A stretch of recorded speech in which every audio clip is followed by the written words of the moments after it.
name is Natalia and I am one of the fitness trainers here at PDC and PTO locations. Today I'm going to talk with you all how to prepare for a 5K walk or run. So some topics that we'll be going over today are the weather, shoe selection, adequate hydration, and a warm-up.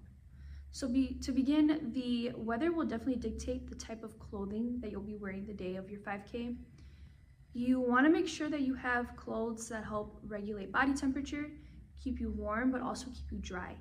So some material that helps with that is polyester, nylon, and anything that is moisture wicking.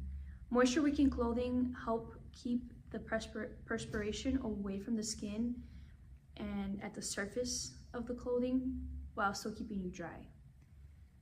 Something else that we'd like to consider is sun and staying protected from it.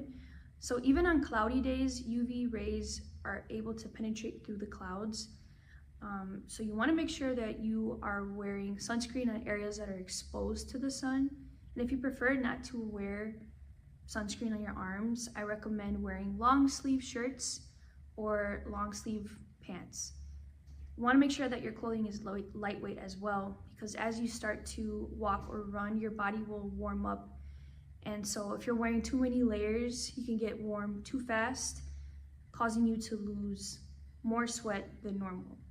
So that leads us into hydration. Proper hydration includes electrolytes. I think oftentimes we forget to remember that drinking straight water isn't always the best if it's not accompanied with electrolytes. Having too much water in your system causes your cells to inflate and fill with too much water. So having the electrolytes draws the water away from inside the cells and into the rest of your body, allowing your body to retain hydration and for you to stay alert, active, able to move, able to function. Staying hydrated helps with lubricating our joints, helps with blood circulation, and it also helps with nerve communication within our body.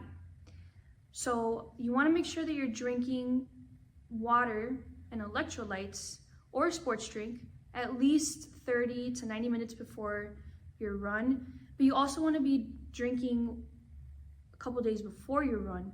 That just helps prime the body and prepare it for your 5K, and it also helps the body retain that water that you're consuming or the sports drinks that you're consuming.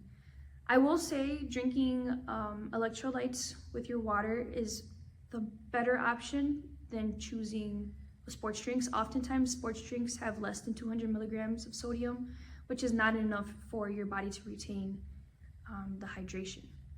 So just make sure that you're reading the nutrition label and that you're comparing an electrolyte packet with a sports drink or a sports drink with a sports drink. So next we have shoe selection. Shoe selection, you have many different options. It's always kind of hard to know where to start. So what I want you to consider is that ideally you want to have your running shoes be separate from your walking shoes. The reason for that is because our gait when we walk versus when we run is very different. When we walk, we heel strike first and then the foot rolls.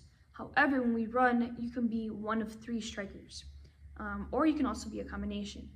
So you can either be a heel striker, you can be a midfoot striker, or a front foot striker. Depending on the type of striker you are, will dictate the type of shoe you should select, or ideally select, of course. So I recommend, if you don't know, checking out our Prevent team. They are certified physical therapists, physical therapy assistants, occupational therapists, athletic trainers, and they all have this knowledge on assessing your gait and being able to tell you what type of striker you are and recommending the shoe types you should look at. You can also check out your local running store. They also have similar knowledge and they know pretty closely the type of shoe that you'll need to be able to support you in your 5K walk or run.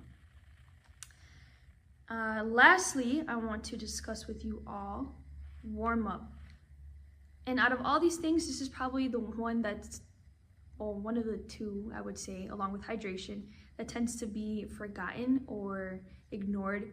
Warming up is very, very important.